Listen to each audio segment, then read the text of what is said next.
देवी राधा रानी की सच्ची कहानी जानिए कैसे खुद राधा रानी चली आए एक सेठ की बेटी बनकर।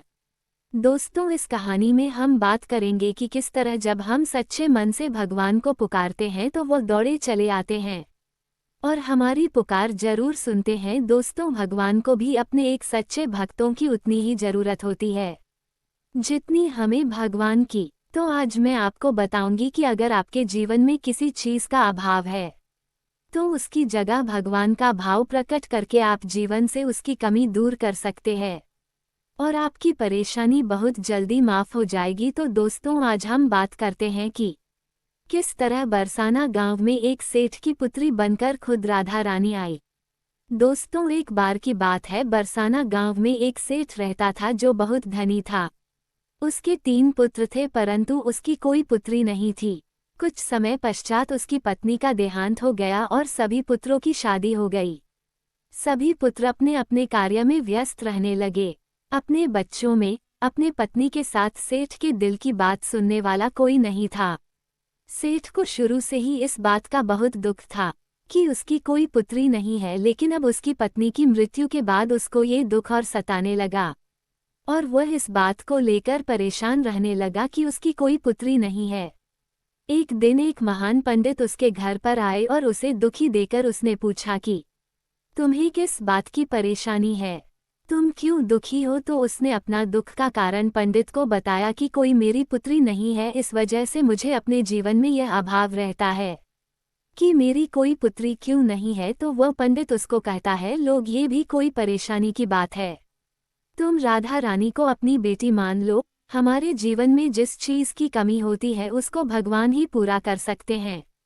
परेशान होने से क्या होगा, तुम राधा रानी को अपनी बेटी मानो और उससे अपने दिल की बात किया करो, देखना तुम्हें यह अभाव कभी नहीं सताएगा। सेठ को पंडित की यह बात अच्छी लगती है और वह ऐसा ही करता है।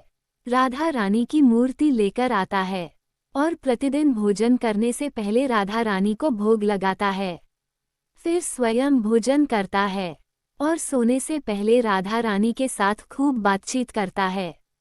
ऐसे ही करते करते वह दिल से राधा रानी को अपनी बेटी मानने लगा और वह भूल ही गया कि उसकी कोई बेटी नहीं है। उसे इस बात का आभास होने लगा कि उसकी पुत्री सच में है और वह बहुत दिल से उसे अपनी पुत्री मानने लगा। जब तक वह बात ना करता, उसे भोजन ना खिलाता, उसका मन नहीं लगता और जब वह बात करता तो उसके मन को बहुत संतुष्टि मिलती, जैसे उसे पता नहीं क्या मिल गया हो। तो दोस्तों, एक दिन सेठ के घर पर एक चूड़ी बेचने वाली मनहारन आती थी और वह उसकी बहुओं को चूड़ियां पहना कर जाती थी।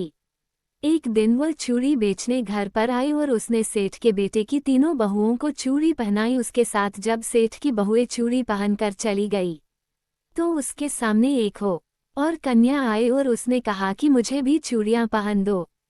चूड़ी वाली ने सोचा कि शायद सेठ के घर पर कोई मेहमान आई है, तो उसने उसको भी चूड़ी पहना दी। उसके बाद वह चूड़ी वाली सेठ से पैसे मांगने सेठ की दुकान पर पहुंची और बोली कि चूड़ी के पैसे दे दो, और उसने पहले से अधिक पैसे मांगे। तो सेठ ने कहा कि तुमने चूड़ी का दाम बढ़ा दिया है क्या। तो उसने कहा, नहीं, मैंने चूड़ी का दाम तो नहीं बढ़ाया, परंतु आज मैं 4 को चूड़ी पहना कर आई हूँ। उसने कहा, मेरे घर पर तो 3 ही बहुएं हैं। तो उसने कहा, नहीं, मैंने आज 4 को चूड़ी पहनाई है। सेठ ने कहा कि तुमसे कोई गलती हुई है, मेरे घर पर तो चूड़ी पहनने के लिए मेरी सिर्फ 3 बहू है। तो उसने 3 के पैसे चूड़ी वाली को दे दिए और चूड़ी वाली भी बिना कुछ कहे पैसे लेकर अपने घर चली गई। रात को सेठ घर आया और हमेशा की तरह राधा रानी को भोग लगाकर और खूब सारी बातें कर सो गया। उस दिन रात को सेठ के सपने में राधा रानी आए और कहने लगी, बाबा, तुमने चूड़ी वाले को मेरी चूड़ी के पैसे क्यों नहीं दिए। जब तुम मुझे अपनी बेटी मानते हो तो तुमने मेरी चूड़ी के पैसे क्यों नहीं दिए। और ऐसा कहकर एक लाडली बेटी की तरह रोने लगी। ये सब देखकर सेठ की आंख खुल गई और वह भी रोने लगा। जब सुबह हुई तो वह चूड़ी वाली के घर गया और बहुत सारी स्वर्ण मुद्राएं उसके पैरों में रख दी और उसने बताया कि तुम कल सच बोल रही थी, तुमने कल 4 को ही चूड़ी पहनाई थी। मैंने राधा रानी को अपनी बेटी माना है। तुम बहुत भाग्यशाली हो जिसको राधा रानी के दर्शन हुए हैं। मैं इतने दिनों से उनके दर्शन को तड़प रहा हूँ।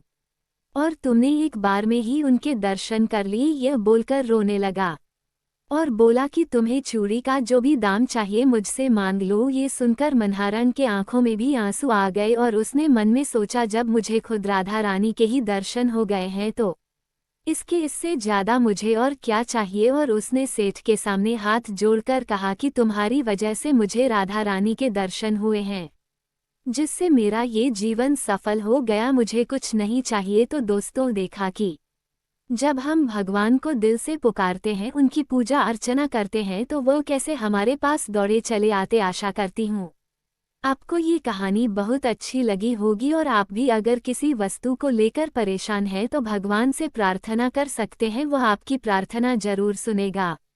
अगर यह कहानी आपको अच्छी लगी हो तो प्लीज़ चैनल को सब्सक्राइब करें, शेयर करें और नीचे कमेंट बॉक्स में ज़रूर बताना कि कहानी आपको कैसी लगी। राधे राधे, जय श्री कृष्णा। धन्यवाद।